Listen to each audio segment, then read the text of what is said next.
Boa tarde, bem-vindo ao programa Mosaico Ecuménico do Conselho Português de Igrejas Cristãs.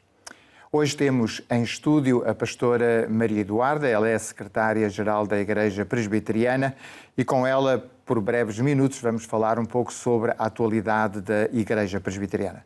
Pastora Maria Eduarda, obrigado por esta disponibilidade para este tempo, que sendo breve podemos tocar num ou dois assuntos importantes da atualidade da Igreja Presbiteriana. E o primeiro é, certamente, a que terminaram há pouco tempo os campos ou as semanas bíblicas, não sei como chamam, de férias, para crianças e adolescentes, depois de, porventura, 3 anos de intervalo. Que avaliação faz e que sentimento estava expresso nos campistas, em primeiro lugar, mas também naqueles que orientaram os campos? Uma grande alegria do reencontro, alguma normalidade e também nos demos conta que as crianças que nós conhecíamos e os adolescentes que nós conhecíamos há 3 anos atrás são pessoas diferentes. Experimentaram uma pandemia, são confrontados com uma guerra e cresceram. E se nós pensarmos que 3 anos para nós são 3 anos de entre 50 e 40, a questão é que para estas crianças e adolescentes são anos fundamentais do seu crescimento e de construírem quem eles são. Por isso nós notamos que eles se cansavam muito, porque parte do seu crescimento foi feita em casa, portanto aquela coisa de irem para a cama foi muito fácil este ano. Ok, coisa estranha. Coisa estranha, não é? Por outro lado, sentimos que foi muito importante estes campos, porque houve crianças diferentes, conheceram outras pessoas e vamos pensar, durante a pandemia, a socialização das crianças foi afetada. Conheceram muito menos pessoas do que deveriam conhecer se fossem outras circunstâncias e, portanto, esta coisa de conhecer pessoas diferentes, de sítios diferentes do país, foi muito importante. Portanto, o saldo é muito positivo, estamos muito felizes e especialmente o trabalho que nós fizemos no acampamento, que foi um trabalho de intervenção e de construção de caráter e espiritualidade. O tema dos acampamentos foi vamos reconstruir e começámos uma reconstrução.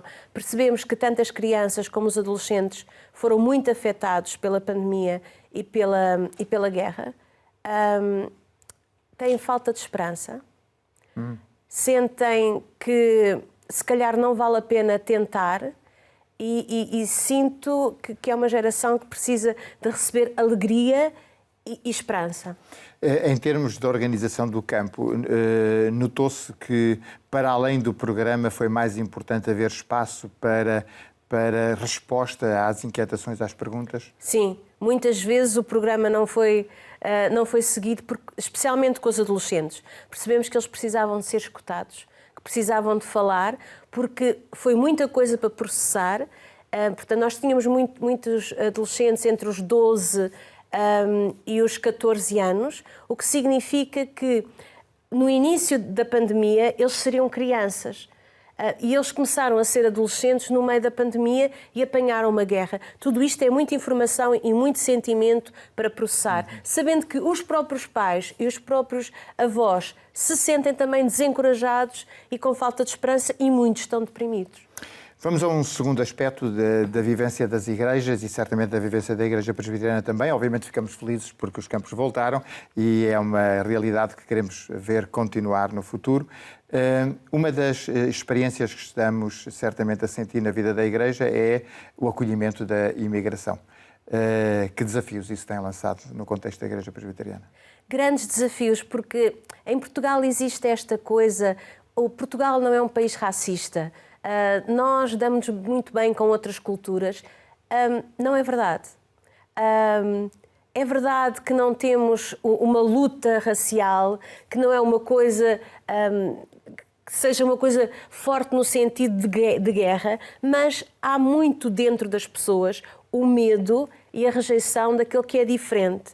E nas igrejas aquilo que acontece é que a nossa vivência espiritual é diferente, também muito a ver com a nossa cultura. Portanto, chegando pessoas de outros países com maneiras diferentes de ser cristão, choca com as nossas igrejas mais tradicionais. Então tem sido um processo em que é importante explicar às pessoas que aquilo que elas estão a sentir não tem a ver com o Evangelho, não tem a ver com a presença de Deus em nós, tem a ver com o medo de algum racismo que existe dentro de nós e que rejeitamos aquilo que é diferente. Ora, o Evangelho é aceitar a diferença, é aceitar o outro, é sermos família. Muitas vezes, como as igrejas são antigas, somos uma família no sentido em que nos conhecemos durante toda a vida. E clássica. E clássica. O que é que acontece? Nós temos que aceitar o outro que é diferente e torná-lo nosso irmão. Não à nossa imagem e semelhança, mas à imagem e semelhança de Jesus, que foi uma pessoa que aceitou todas as pessoas e que integrou no seu discurso maneiras diferentes de falar, porque ele falava de maneira diferente com pessoas diferentes. Eu acho que esse é o desafio das igrejas, de aceitar o outro e não pensar ele é diferente, mas como é que eu posso crescer espiritualmente, integrando na minha fé a maneira de ser cristão da outra pessoa. Portanto, temos aí um desafio para os próximos anos. Um desafio que é importante que seja consciencializado, que as pessoas percebam que há este medo e que isto existe nas nossas igrejas. Portanto, não vamos fingir que não acontece, acontece e é importante trabalhar a nossa fé, sabendo que é através da nossa fé que nós vamos receber o outro e o vamos acolher, não como, vamos lá receber aquela pessoa. Não, é um filho de Deus que tem o direito ao espaço e à voz dentro das nossas igrejas. E que às vezes chega com muito mais entusiasmo do que aqueles que já lá estão há muitos anos. É verdade. E essa transfusão de fé é fantástica para as nossas igrejas. O nosso tempo são 7 minutos, mas ficámos com uma alegria, ficámos com um desafio. Não com uma tristeza, mas com um desafio. Nós voltaremos a falar certamente para continuar a acompanhar os desenvolvimentos desta dimensão do acolhimento daquele que chega, daquele que quer estar junto de nós. Alegria e esperança.